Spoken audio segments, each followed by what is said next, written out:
We all want our children to be able to read, but as homeschooling parents, we really want our children to be able to excel far beyond that what's just average. If you've been following our series on how to teach your child to read, and you've gotten up to part 2, you're probably at a point where you really want to see your child excel.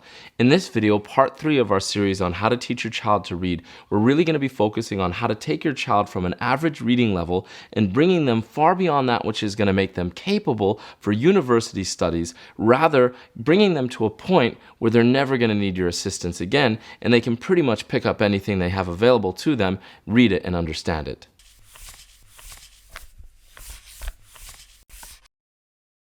Welcome back to another AbiHomeschoolsToo video on general homeschooling advice, and more specifically, our series on how to teach your child to read. At this point in time, your child should be able to easily read at their leisure, anything from a 4th to 7th grade reading level, and now we want to push the envelope, raise the bar, and really get them from that 7th to 11th and up, where they're able to really read anything that they have in front of them. So what we're going to do now is we're going to outline what are those steps that we want you to take in order to push your child so that they're going to get up into those higher reading levels. The first thing that we're going to do is we're going to go back to that guided reading. This means that you're going to sit down with your child and they're going to read a book to you, and you're going to sit alongside of them, correcting them in their punctuation and any other mistakes that they may have. While the child is reading to you, we want to make sure that they're only reading 9th grade reading level and above. While they're doing this, again, you're sitting alongside of them, correcting them in their punctuation, helping them out with the words that they don't understand, and this is going to really increase their vocabulary and their ability to work through much higher reading levels. Now remember, that 9th grade reading level may be difficult. It might be difficult for you.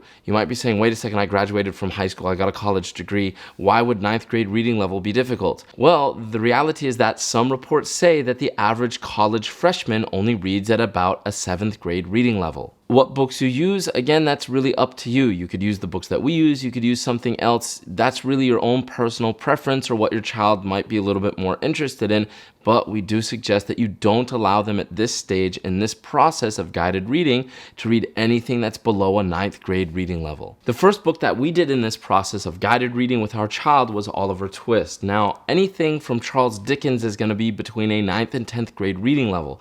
Our child at that time, he was about 6 years old. Oliver Twist is about 9th grade reading level. Hard Times is about 9.6th grade reading level. And again, you don't have to necessarily choose Charles Dickens, but this is the level of reading that we're looking for to really push the envelope with our child. Now, you don't necessarily have to use the works of Charles Dickens, but that's just what we started with. And if you want to try to get some other ideas for books that might be of a 9th grade reading level and above, definitely look at the classics. For example, you could look at some other books such as Robinson Crusoe. That's at about a 9th grade reading level. You could look at Moby Dick. That's at the 10th grade reading level, and King Arthur and His Knights is graded at about the 11th grade reading level. Now, reading books at this level or anything like it is really going to push your child because it's going to, again, force them to work with words that are much more difficult to pronounce, and it's going to expose them to a much wider vocabulary. Now, what I'm currently going to be working on with my child is going to be the works of Shakespeare, and more specifically, A Midsummer Night's Dream. Now, some of you listening to this might be really intimidated at this point, like, oh my God, how am I going to teach my child Shakespeare? That's really above my level. And what you can do is pick up some books called Spark Notes. And what we did was we got these 2 books from Spark Notes. One is called No Fear Shakespeare.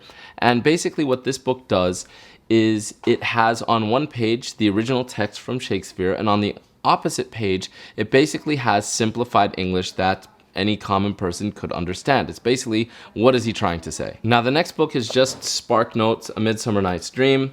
And they have them for all of the different works of Shakespeare. And this is more kind of like Cliff Notes, but it gives you more of an analysis of the general overview of the book. It introduces all of the characters so that you kind of have the gist of what exactly is going on here and what are the major points. So what I'm going to be doing at this point is I'm going to read through the Spark Notes. I'm also going to look and see if there's any additional resources online that might help me understand the book in a little bit better context, so that while my child's reading line by line with me, I'm helping him pronounce all of the words, and I'm also there to explain to him what exactly does each line mean. The idea here here is that if I can get my child to get through Shakespeare, he probably should be able to read anything else with a whole lot of ease. Now, while we're doing the guided reading, we might want to introduce different types of reading material to mix things up a little bit and again, expand the child's experience and vocabulary into different fields. So an example of this is we might want to do some guided reading of some manuals or some different journals or newspaper articles about sports, economics, or politics. With regards to novels, we might want to try to introduce some different material such as biographies, science fiction, fantasy, or historical works. Step number 2 is we want to go back to allowing them to read whatever they really want on their own free time. Now, the only catch here is that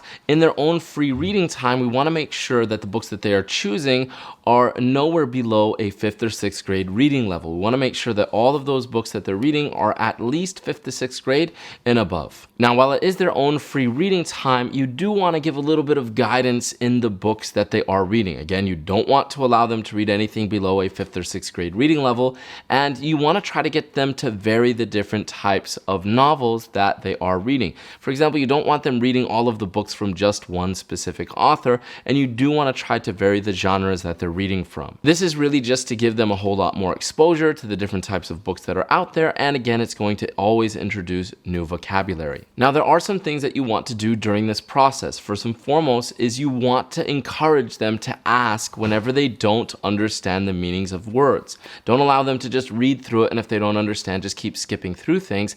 Always check for their understanding.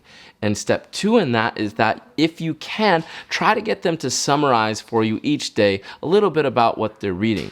If the books that they're reading are books that you read as a child, that's even better because you have an idea of the context. So you're a little bit more able to check, hey, is this child actually reading the book or are they just skimming through it? Do they really understand what's going on? So have a casual discussion with them about the characters and the plot, really just kind of understanding, are they really following along with the story? Are they getting it? The last thing that you want to balance while they're doing their own individual reading time is that you do want them to finish the book cover to cover.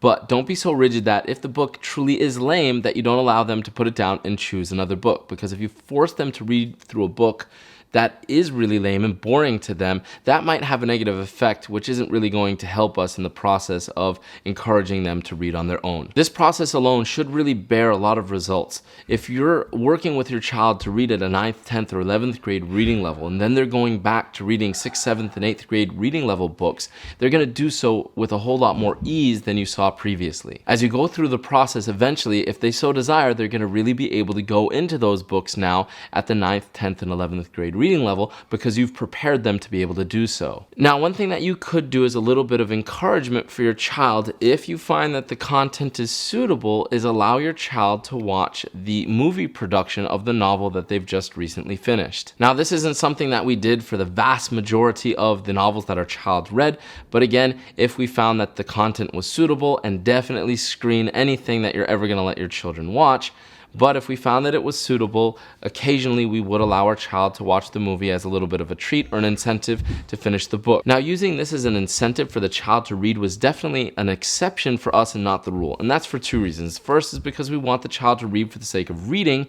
And 2 is because, as we all know, oftentimes movies destroy the book because they don't stick to the original plot. Now, during this process, there is an aid that you definitely want your child to become familiar with and learn to use on their own, and that is the English dictionary. You want your child to develop the ability to be able to read a book, find words that he or she doesn't understand, and go to the dictionary and look them up to try and understand the meaning. Now, if they have difficulty in understanding the meaning from the dictionary, definitely lend a hand and help them out. But you want to train them in this process of, hey, I'm going to be self-reliant in going and learning about the words that I don't understand. The next thing I want to do is issue a warning to all parents that do try this method, because it is definitely going to excel your child's reading level beyond their maturity. Realize that this is a double-edged sword. Once you get your child on their own reading 6th, 7th, 8th, 9th grade and above reading level, they're going to start to be exposed to things of violence, language, intimacy, and general morality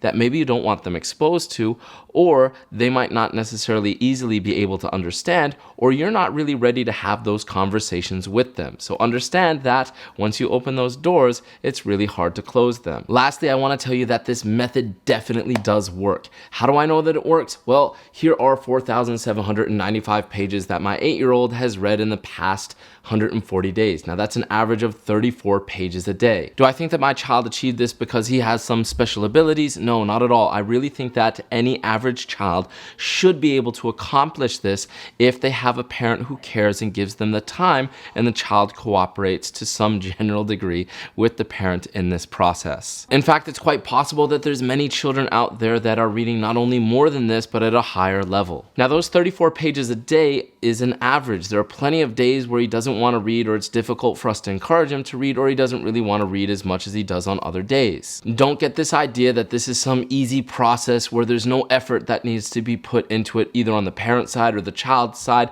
and that there aren't days of frustration where people get really upset because nobody wants to cooperate. But if you stick to that method of just 20 minutes a day, having them read to you books that are 9th, 10th, 11th grade reading level, going through them, helping them out with the pronunciation, explaining vocabulary to them, while allowing them to read the books on their own that they choose to read in a general guided area that you feel is above a 5th or 6th grade reading level in different genres, they're going to eventually excel. Before you even get to something like Shakespeare, you might find that the child is reading on their own and doesn't need any more encouragement. Get them familiar with the dictionary and how to use it on their own. Also, you could possibly give them some form of a gift or a treat whenever they finish a book with you or on their own, and your child should be put on a path to not only being able to read at a very high level, but able to read without the assistance of a parent. And that's really what we're trying to do in homeschooling. We're not trying to pass a test. We're trying to get our child to love learning and to be able to do so without the aid of a parent or a teacher.